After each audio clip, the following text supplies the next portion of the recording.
Some owners of the Galaxy Tab S, especially the older models, have encountered some issues because their tablets reportedly stopped responding.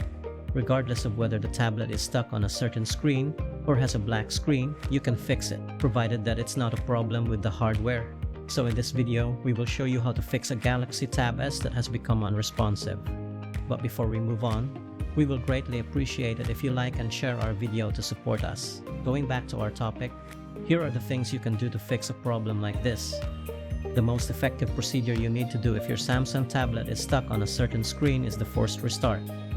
It's a simulated battery removal that refreshes your device's memory. To do that, simply press and hold the volume down button and the power key for 10 seconds. This will force your device to shut down and then power back on. Once the Samsung logo shows, release both keys and it will continue to boot up. If the tablet is stuck on any app screen, you should see that it will turn off and power back on. You also have to release the keys when the Samsung logo shows.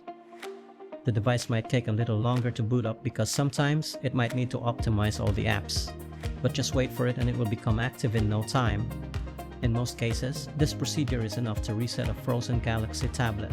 However, if your tablet is still not responding after this and still stuck on a black screen, then it's possible that it's just due to a drained battery.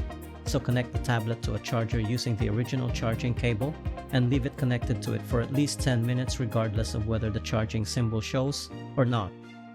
After such time, do the forced restart again while the device is still connected to the charger. That should take care of the problem. For cases wherein the tablet shows signs of physical damage and refuses to turn on, then it's probably due to a hardware issue. You need a technician to check the device for you. We hope that this guide can help you one way or another. Thanks for watching and don't forget to subscribe.